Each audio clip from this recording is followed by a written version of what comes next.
Let me tell you a story.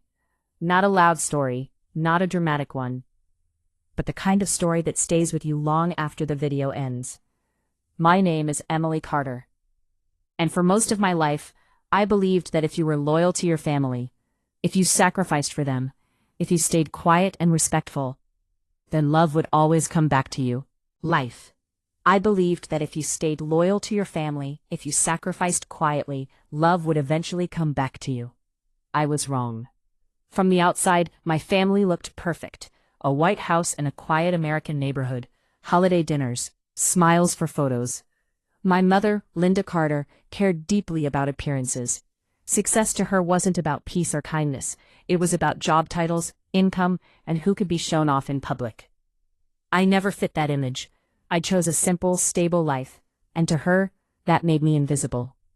My grandmother Margaret was the only one who truly saw me. She listened.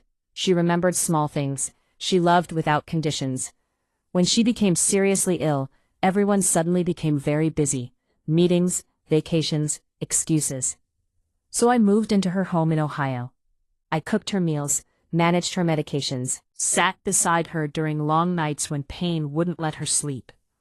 I did it quietly, without posting online, without asking for praise. My mother rarely visited. But when she did, her questions felt strange. Is she still thinking clearly? Has she talked about the will? I ignored the tight feeling in my chest. One evening, my phone rang.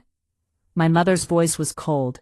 She told me I was an embarrassment, that choosing caregiving over a high-paying career made her ashamed. And then she said the words that changed everything. You are no longer my daughter. No yelling, no tears, just silence. I was removed from family groups, cut off completely. A few weeks later, my grandmother passed away peacefully holding my hand. I wasn't informed about the funeral. I grieved alone. 2 weeks after that, I received a phone call from a trust attorney. He asked if I was Emily Carter. Then he said something I never expected. I was listed as the primary controller of my grandmother's trust. I thought it was a mistake. It wasn't. My grandmother had documented everything. Who visited, who stayed, who cared, and why. She wrote that love is proven by presence, not promises. My mother arrived at the lawyer's office confident. She left silent. I didn't celebrate. I honored my grandmother's wishes. Sometimes revenge isn't loud. Sometimes it's quiet. And sometimes it looks like living well, while the truth speaks for itself. I didn't tell anyone what happened next, because what followed wasn't dramatic. It was slow, quiet, and deeply satisfying. After the lawyer's meeting, I went back to my small apartment. I sat on the floor, staring at the wall, trying to understand how my entire life had shifted without noise or celebration. For years, I had been treated like I was nothing, and yet, the one person who truly mattered had seen everything. The trust didn't just include money.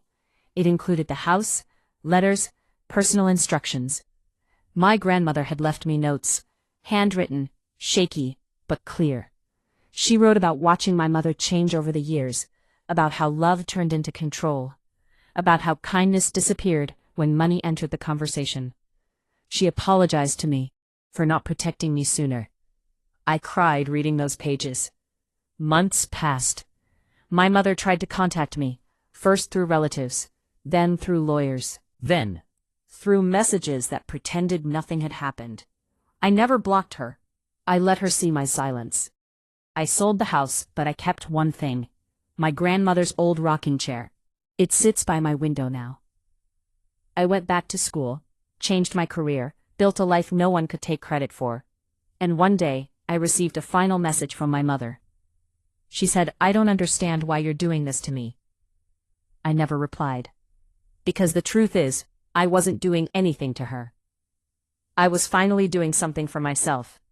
Sometimes revenge isn't about punishment. 2 weeks had passed since the world lost my grandmother, and the silence in my home felt heavier than the absence of her laughter.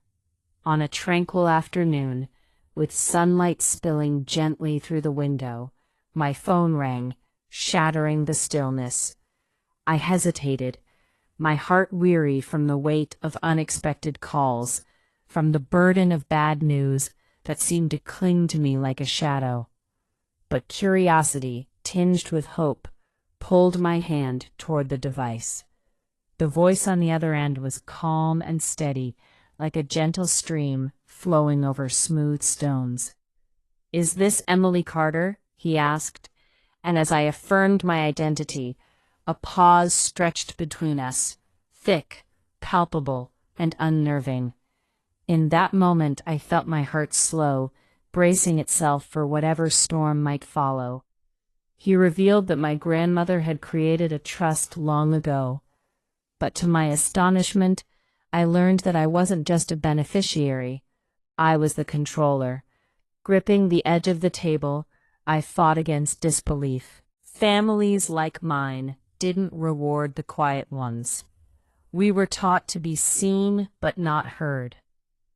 The lawyer's voice droned on, explaining how my grandmother had meticulously revised the trust after she fell ill.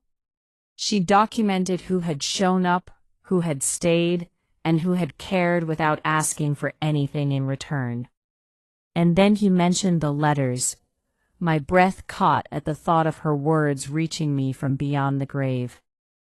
When I finally opened those letters, the parchment crinkling softly under my fingers, I understood the depth of her observation. She had been watching all along, noting the subtle ways my mother dismissed me, the veiled questions about money, the immense void of absence where love should have bloomed. My grandmother had seen what no one else dared to acknowledge. The lawyer informed me that my mother would be officially notified of her new place in this narrative. I remained silent, a fragile calm settling over me.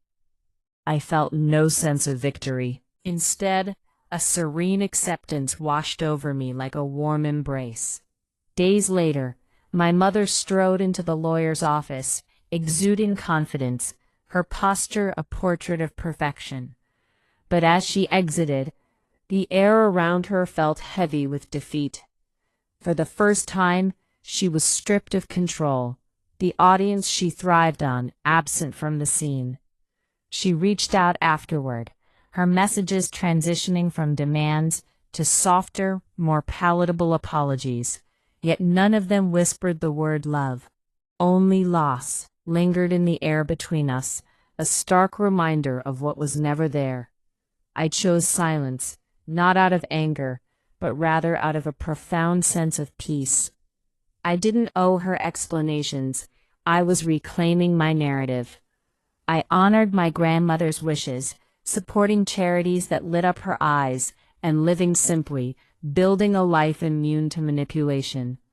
Years passed, and sometimes I found my thoughts wandering to my mother, not with hatred or even sadness, but with a quiet understanding. Some people lose family not through betrayal, but because they never truly knew how to love.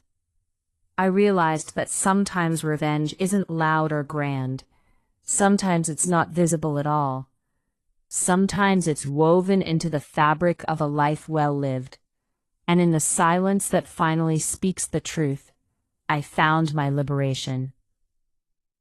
And in that silence, I discovered the beauty of belonging to myself once more, an echo of my grandmother's unwavering love, guiding me into a future crafted with intention and grace.